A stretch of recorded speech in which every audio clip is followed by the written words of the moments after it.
Hi everyone, my name is Juan. I'm here today at the summit with the Migrant Worker Center. Over the past 3 days really, we have been having a lot of discussions around how to organize, how to better support workers, how to better support each other. Hola, me llamo Nico. My name is Nico. I am a part of BC Libre and also part of the International Migrants Alliance. My name is Karina Pilara, and I'm part of Migrant Journeys of BC. I'm Melafe. I'm from the CDWCR. I'm cover Committee for Domestic Worker and Caregivers' Rights. My name is Ismail, and I'm an organizer of the Workers' Solidarity Network. And I'm just coming up attending the Migrant Summit.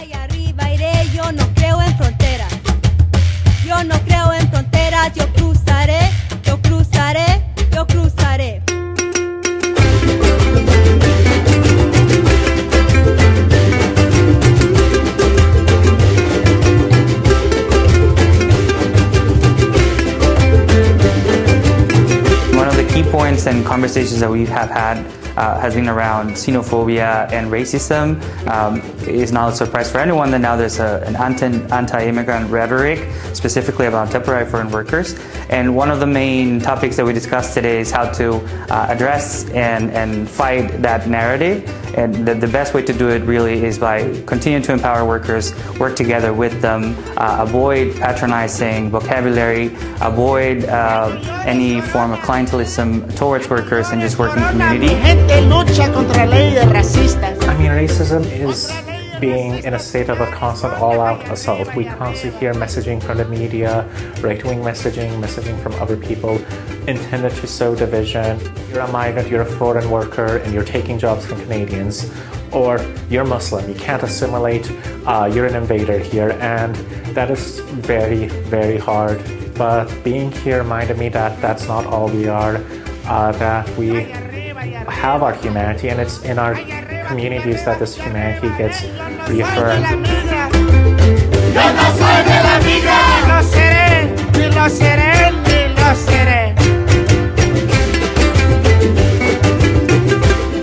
During these crucial and critical times, sometimes it's easier to just feeling down with all the struggles that is happening within our communities, our migrant communities, vulnerable communities, especially agricultural migrant workers, care workers, construction workers, not knowing how to help or how to support them. Not having resources to support them is very discouraging. And but now, within this summit, we were able to gather knowledge and gather strategies.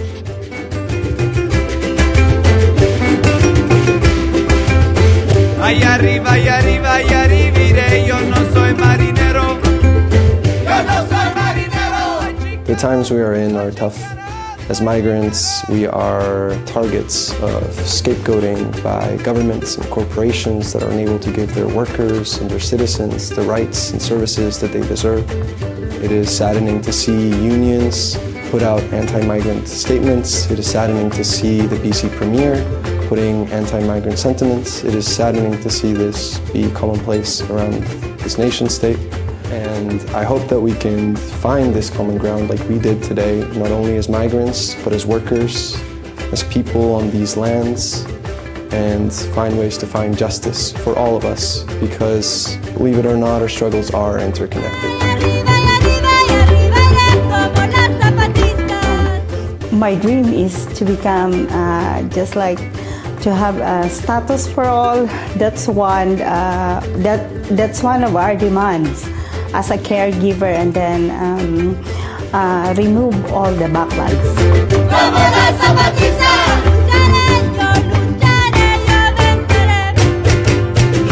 Migrant workers, they grow our food, they look after our children, and then they get blamed for it. They get scapegoated for rising costs, for inaffordability, for the housing crisis. You know, we've seen some right-wing messaging creep into our very progressive government here in BC, where the Premier blamed temporary foreign workers for long lines in the food bank. And the reality of it is, if we don't want to face those things, then we need to give them equal rights. It's not the fault of migrant workers that they're in a position where they can be hyper-exploited.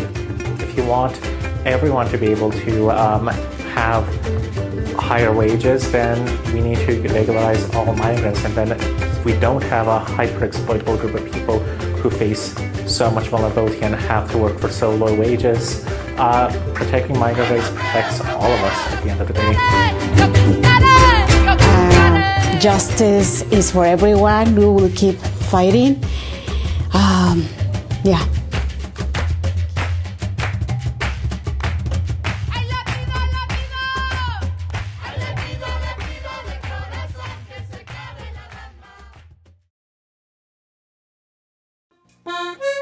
Vengo a dar gracias por que tengan a mi esposa en este altar. Ella participó activamente como voluntaria y como organizadora de grupos de mamás con pequeños, apoyando con las necesidades de niños y familias. También nos tocó participar en lo que fue las cocinas comunitarias que organizaban Ingrid y Byron con Guattari, con otras organizaciones en las que Byron estaba involucrado.